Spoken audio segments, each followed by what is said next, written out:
ඔන්න මේ කාර්යබහුල දවස් 365න් නිදහසේ ඉන්න දවස් කීපයක් හොයාගත්තා. කොහොමද ඉතින් මගේ ආදරණීය යාළුවෝ හැමදෙනාටම ඔයාලා හොඳින් ඉන්න ඇති කියලා මං හිතනවා.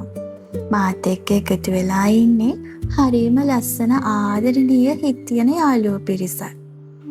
ඉතින් ඔයාලා දාන කමෙන්ට් එකෙන් මට ඒක හොඳටම දැනෙනවා. ඔයාලා දානේ ලස්සන කමෙන්ට් වලට ගොඩාක් ස්තුතියි. බලන්නකෝ මේ පරිසරය දිහා. හරිම ලස්සනයි නේද? මේ කොළ පාට ගහකොළ, මේ මුහුදු රළ, ඒ සත්ති අම්මෝ කොච්චර බලන් හිටියත් ඇති වෙන්නේ නැහැ. ඉතින් ඔහොම ඉන්න අතරේ හවස් වරුවේ උණු කෝපි කෝප්පයක් බොන ගමන් අපි දෙන්නගේ ආගිය විස්තර පරණ මතක කිය hina වෙවි ඉන්නකොට පුංචි නිදි මතක් ආවනේ. ඉතින් මට හස්බන්ඩ් විහිළු කර හිටියේ. ඉතින් ඔහොම ඉන්න අතරේ එයා පුංචි වීඩියෝ එකකුත් අරගෙන. මේ වගේ දවස්වලට නම් මං හරිම කැමතියි. හිතට මාර නිදහසක් සැනසීමක් තමයි දැනෙන්නේ. මේ වගේ දවස් ඉතින් හැමදාම එන්නේ නෑනේ මේ කාර්යබහුල ජීවිතේදී.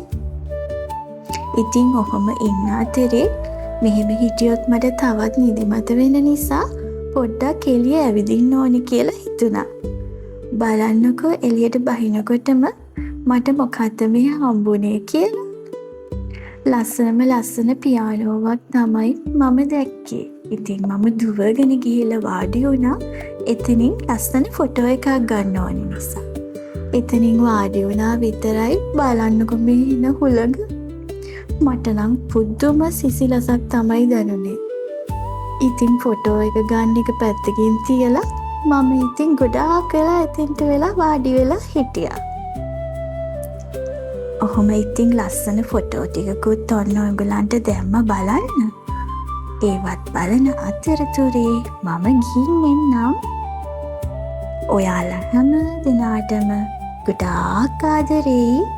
මම චතුනි.